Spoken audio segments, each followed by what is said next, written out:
Omar here with General Inquiry Analysis on Facebook and privacy. So, I actually didn't know about this.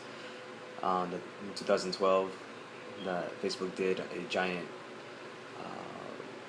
experiment on people to see whether or not they could alter their emotions. It's news to me.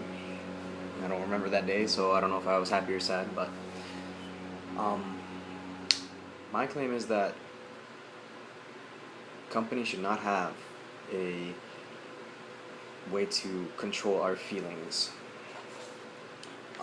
for their own personal gain, no matter what their reasoning might be. Give a lot of the readings and gave a lot of insight into what actually happened. That Facebook never actually formally apologized for what they did. They kind of just went with what they did. It was kind of, hey, we did this, oops, sorry, type deal. So what they did is they took random people, trying to perform a statistical evaluation, and they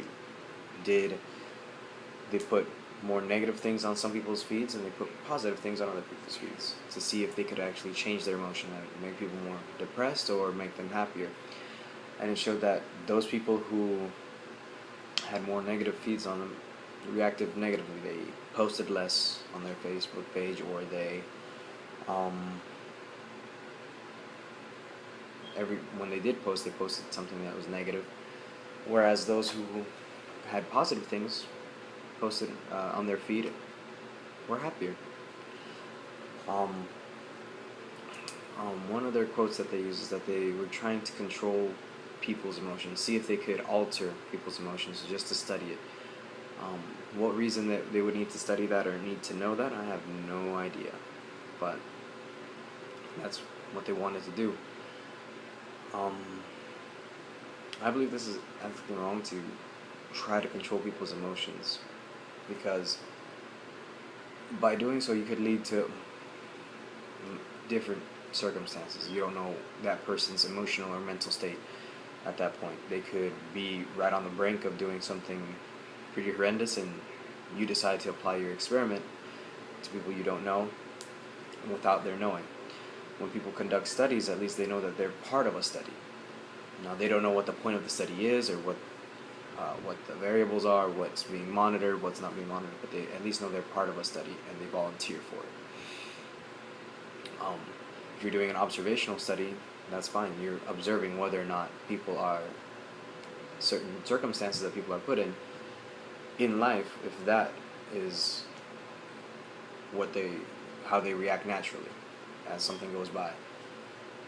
But a controlled experiment where you want to see results, where you want to see differences, people usually volunteer for that. When you take that away from them, yes, okay, they might have put it into their agreement that they're submitting to some sort of experiment or trials and stuff like that, but people never really read that. Is that the user's fault? You could argue yes, but at the same point in time, they know that most of the users aren't going to read those agreements. They're just going to hit agree and keep going, so they continue on signing up. So if anything, that needs to be something that's foremost at the field. Let people know that that's one of the things that happens, whether it be in the terms of agreement or if it be something that somebody on the other end puts into the feed to allow everybody to know that's what's happening. Otherwise, you are just messing with people's minds and emotions, creating situations or possibilities of a situation that are completely negative, that could have been avoided. I don't know if any studies have come out or anything negative, truly negative, has come out of that, other than people just feeling depressed.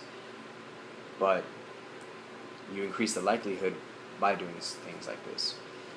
Not only that, most people don't know that. People already have their own problems, have their own issues, and to have something like that thrown on them without their knowing is just adding to the chaos.